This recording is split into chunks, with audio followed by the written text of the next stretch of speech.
Empecemos el estudio de esta semana hablando del sentido de la vida. ¿Qué hacemos en este mundo? ¿Ya te has preguntado eso alguna vez? ¿Para qué nacimos? ¿Somos seres reales o imaginarios? ¿Somos frutos de la casualidad? ¿Por qué estamos en este mundo? Bueno, solo hay dos posibilidades, dos puntos de vista válidos, porque la verdad es que nadie puede negar la realidad de nuestra existencia, aunque los filósofos se deleiten en jugar con palabras. Tú estás allí, escuchándome. Tú sientes dolor, sufres, tienes hambre, sed, frío, calor. Tú eres un ser real. Nadie puede negar tu realidad. Entonces viene la pregunta, ¿y cómo apareciste en el mundo? ¿Por qué estás vivo? ¿Por qué estás ahí? Ahora, esto es vital, porque si eres un educador, y de cierto modo todos lo somos, los padres, los profesores, los líderes en diferentes aspectos de la vida, y todo ser humano es un educador. Por eso Pablo, escribiendo a los romanos, dice que nadie vive para sí y nadie muere para sí, porque todos ejercemos una influencia en el ambiente donde nos movemos. Somos educadores. Entonces, si somos educadores, tenemos que preguntarnos cuál es el punto de vista de Dios.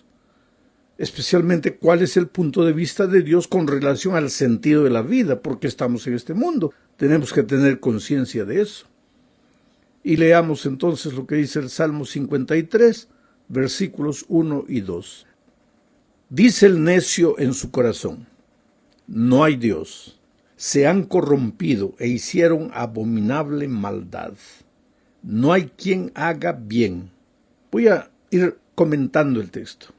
Cuando el necio dice no hay Dios, está entrando en un terreno de oscuridad. Por eso dice el salmista, dice el necio en su corazón. El sabio jamás diría que no hay Dios. Negar la existencia de Dios y consecuentemente negar que estamos en esta vida porque Dios quiso, eso es necedad para David. Y David escribió por revelación del Espíritu Santo, inspiración del Espíritu. Entonces, lo que dice David es el punto de vista de Dios. Y Dios dice que cuando alguien niega la existencia de Dios, se vuelve un necio.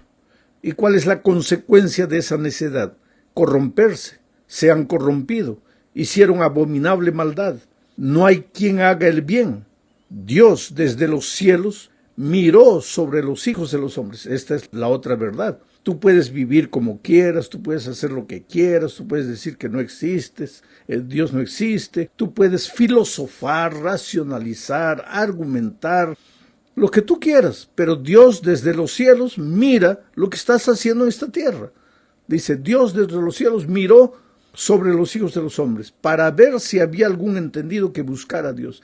Mira, mientras el necio niega a Dios, el entendido busca a Dios, el sabio, el sensato busca a Dios. Otro texto de la Biblia, Proverbios 15:3, dice, los ojos de Jehová están en todo lugar mirando a los malos y a los buenos. Quiere decir que en este mundo, para Dios, no hay varios grupos de personas, solamente dos grupos, malos y buenos. No hay más o menos buenos, más o menos malos. Solo dos, malos y buenos. Y en la Biblia eso encontramos muchas veces ese concepto. Cuando Cristo vuelva a esta tierra encontrará ovejas y cabritos. No encontrará ovejas, cabritos, jirafas, elefantes, no, solo dos grupos. Los que edifican en la roca y los que edifican en la arena. Los que temen a Dios y los que lo rechazan. Solo dos grupos. Ahora, los que lo niegan son necios. Los que lo aceptan son sabios, son entendidos. El elemento central, entonces, de la educación cristiana es aceptar la realidad de Dios, enseñar la realidad de Dios. Y no solo la realidad de Dios, sino la clase de Dios que Él es, un Dios personal, un Dios que nos ama, un Dios que se relaciona con nosotros. Es un Dios de milagros, porque al estudiar toda la Biblia tú vas a encontrar eso, que es un Dios de milagros, que muchas veces cuando Él desea, porque Él estableció las leyes, Él las respeta, pero muchas veces cuando Él desea puede inclusive romper las leyes de la naturaleza, como en el caso de la concepción virginal de Jesucristo. Ahora, el educador cristiano debe entender este primer concepto. Dios es una realidad, es un Dios personal, un Dios que ama a los seres humanos, un Dios que se relaciona a los seres humanos, un Dios de milagros. Esta enseñanza de la cosmovisión es especialmente aplicable a nuestros días porque el mundo intelectual en nuestros días en su mayoría enseña abiertamente, sin medias tintas, la cosmovisión atea y naturalista y afirma, equivocadamente claro, que la ciencia lo apoya. Y tú sabes que hay en muchos países inclusive que ya no se quiere que se enseñe creacionismo, solo evolucionismo. Esto es interesante, voy a comentar de esto un poco más adelante. Vamos ahora a la segunda parte de este comentario. Aquí comentaremos un poco la pregunta de Leibniz. ¿Quién fue este hombre? Fue un pensador, un filósofo alemán del tiempo del racionalismo. Él se hizo una pregunta interesantísima. ¿Por qué, dijo él, por qué hay algo en lugar de nada? Linda filosofía, ¿no? Juego de palabras. Los filósofos tienen la cualidad de usar las palabras, mezclar conceptos para finalmente llegar a la duda y confundir al ser humano. Pero hay pensadores, hay que respetarlos, hay que analizarlos. Entonces él hace una pregunta, pero una pregunta sincera, nacida de tanto estudio, de tanta manera, de tanto raciocinio. Y él dice, ¿por qué hay algo en lugar de nada? Ahora vamos a ver cómo la Biblia responde a esta pregunta. O sea, ¿qué es lo que Dios dice a través de su palabra? Primero, la pregunta, ¿por qué hay algo en lugar de nada? Génesis 1:1 dice, porque en el principio creó Dios los cielos y la tierra. Por eso hay algo en lugar de nada. Otro texto más, Juan 1:1-4, dice, en el principio era el Verbo, era Dios, y el Verbo era con Dios, y el Verbo era Dios. Este era en el principio con Dios. Está hablando de Jesucristo. Todas las cosas por Él fueron hechas. Sin Él nada de lo que ha sido hecho fue hecho. En Él, en Cristo, el Dios, el Verbo, estaba la vida. Y la vida era la luz de los hombres. Esto es lo que la Biblia responde. Esto es lo que la Biblia dice como respuesta a la pregunta de Leibniz. Porque él se pregunta, ¿por qué hay algo en lugar de nada? Pues porque hay un Dios creador. Porque cuando no había nada, por la palabra de Dios fueron creados los cielos y la tierra. Por eso existe. Ahora, si tú no crees en Dios, responde la pregunta. ¿Por qué hay algo en lugar de nada? Ya no sabes qué responder. Ahí tienes que jugar con las palabras. Entras para aquí, entras para allá, y ahí llegas a conceptos que solo tú entiendes. Pero la vida es simple. ¿Para qué complicarla? ¿Por qué hay algo en lugar de nada? Porque hay un Dios creador. Entonces, ¿por qué existo en este mundo? Porque hay un Dios creador que permitió que yo viniese al mundo. Usó las leyes de la naturaleza, usó las leyes de la genética. Estoy aquí en el mundo. Tengo tendencias, tengo rasgos que mi raza me dejó como herencia, mis padres. Estoy aquí en el mundo con un sentido, porque aquí viene el asunto. Si Dios no existe, entonces todo es fruto de la casualidad, del acaso. Un día hubo una explosión cósmica, partículas salieron para todos los lados, una de esas partículas se transformó en la tierra, había barro, agua, todo mezclado, de repente apareció misteriosamente la vida en medio de ese lamazal, esa vida fue desarrollándose, se transformó en un renacuajo, y con el tiempo, millones de años, se transformó en un sapo, ese sapo un día se subió a un árbol y millones de años se volvió en un mono, y ese mono con millones y millones de años se transformó en un ser humano. Bueno, esa es una teoría interesante, interesantísima, porque yo por más que pienso no consigo entenderla. Ahora, existe otra posibilidad. ¿Por qué la vida existe? ¿Por qué yo existo? Porque hay un Dios de amor que me crió, que me trajo al mundo con un sentido, con un propósito. Ahora, yo personalmente prefiero ser fruto del amor de un Dios maravilloso que ser fruto de la casualidad. Yo soy descendiente de Adán y Eva. que descendiente de una forma invisible de vida.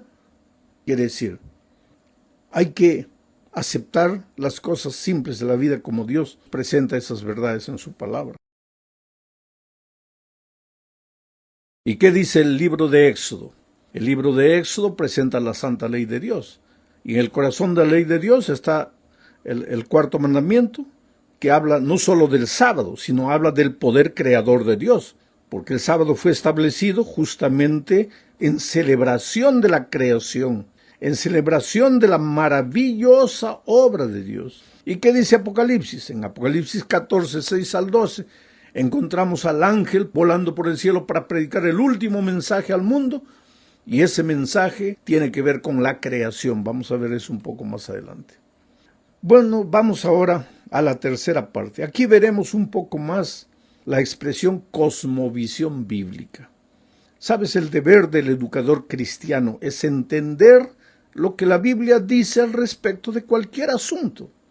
No importa la materia que tú enseñas, geografía, matemáticas, portugués, español, inglés, historia, lo que tú quieras.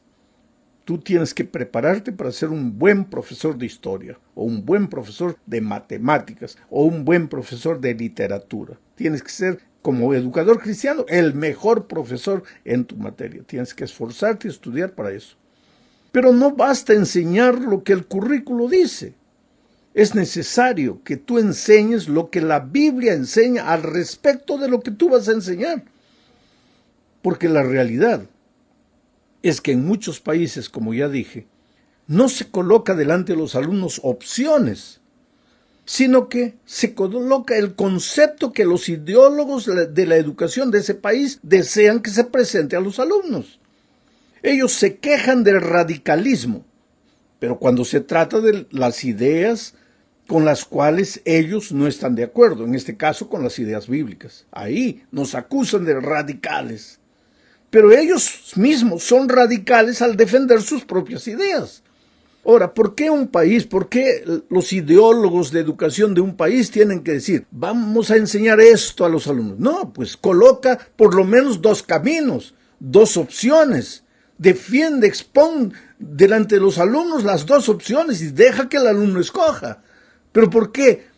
Cuando se quiere defender principios y valores bíblicos, ahí vienen los ideólogos. No, eso es radicalismo. ¿Y no es radicalismo lo que tú quieres imponer, contrario a las enseñanzas bíblicas? Pues aquí viene la sabiduría del educador. Y solo es sabio el que busca a Dios, el que entiende a Dios, el que acepta las cosas simples de Dios. Enseña, tú como educador, todo lo que tengas que enseñar. Pero busca en la palabra de Dios qué es lo que Dios piensa al respecto de lo que tú vas a enseñar. Ahora, ¿por qué todo esto sucede? Es que hay una lucha invisible entre lo que la Biblia dice y lo que dicen los hombres. Todo eso tiene una cortina de fondo. Y Pablo, escribiendo a los Efesios capítulo 6, versículo 12, explica, dice, porque no tenemos lucha contra sangre y carne, sino contra principados, contra potestades, contra los gobernadores de las tinieblas de este siglo, contra huestes espirituales de maldad en las regiones celestes. ¿De qué está hablando Pablo aquí? Hay un conflicto de los siglos, desde que Lucifer se levantó en el cielo contra Dios. La humanidad, allá en la tierra, cuando el mal se trasladó a esta tierra, ha seguido, así como la tercera parte de los ángeles, ha seguido al rebelde Lucifer. Y lo que quiere Lucifer es sacar de la existencia humana el concepto de Dios. Que el ser humano adore cualquier cosa menos a Dios. Que el ser humano piense en cualquier cosa menos en Dios.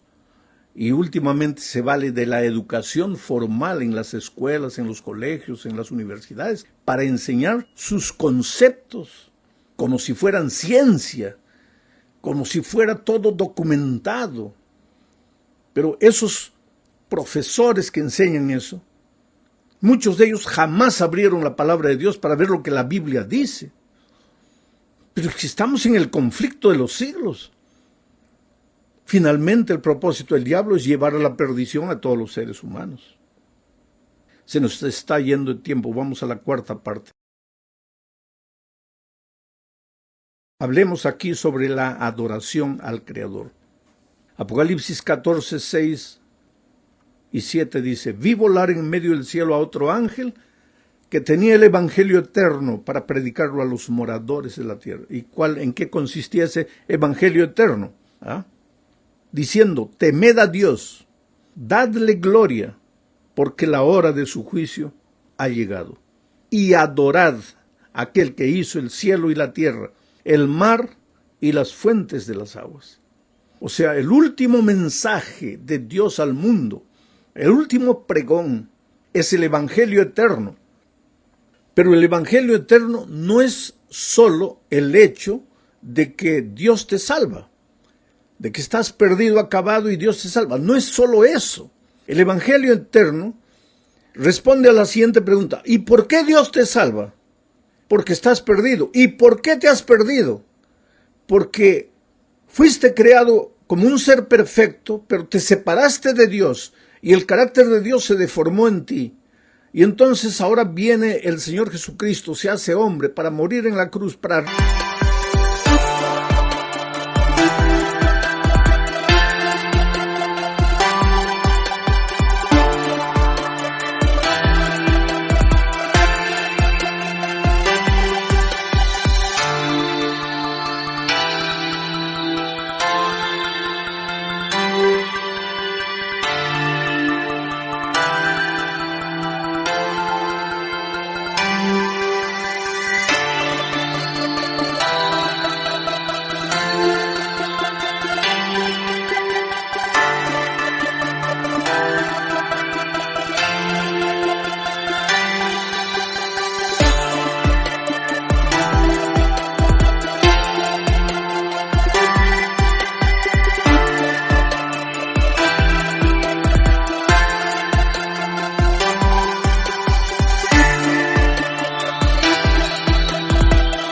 restaurar en el ser humano la imagen perdida de Dios, para restaurar el carácter del hombre, para restaurarlo, para salvarlo, para rescatarlo, para redimirlo.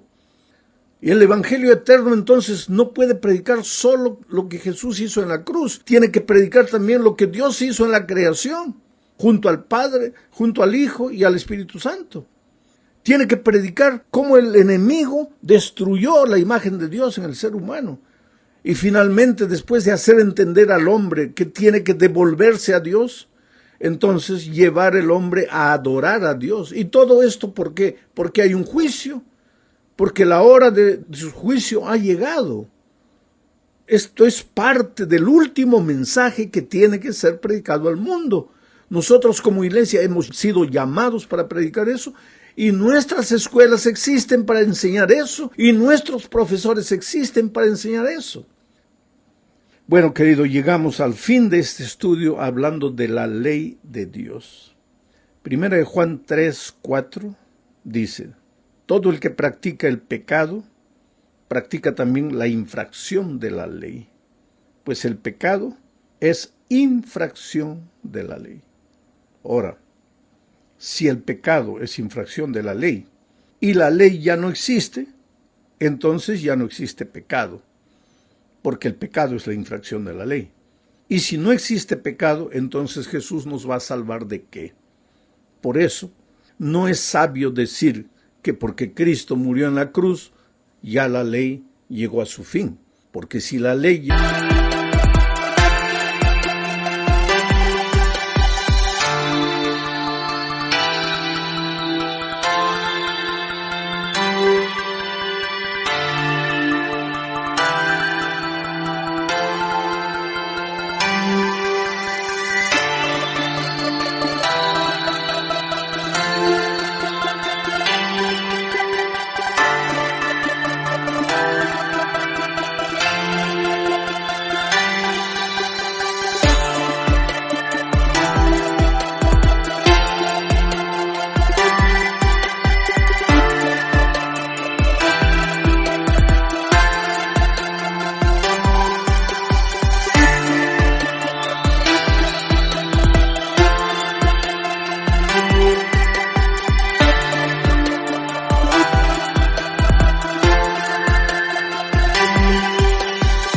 llegó al fin, entonces ya no existe pecado.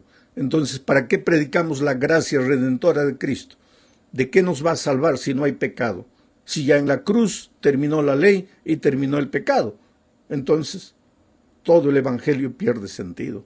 Por lo tanto, la ley debe ser enseñada, los principios, los valores de la ley deben ser enseñados. ¿De qué manera? Como un cerco protector de la vida del alumno, como un conducto de amor, un camino de amor que Dios establece para el ser humano. A mí me gusta, oye, yo soy un apasionado de la manera como Dios establece las cosas, porque Él no es radical, por mucho que hay gente que acusa, no, que la Biblia es radical, que Dios es radical. No, Dios dice, mira aquí los caminos que coloco delante de ti. A los cielos y a la tierra llamo por testigos, para que vean que hoy día estoy colocando delante de ti la vida y la muerte, la bendición y la maldición. Lo que la cosmovisión divina, lo que la Biblia enseña al respecto de la vida y lo que los ideólogos, los seres humanos sin Dios enseñan. Yo te coloco las dos cosas delante de ti. Te aconsejo que escojas la vida, pero tú eres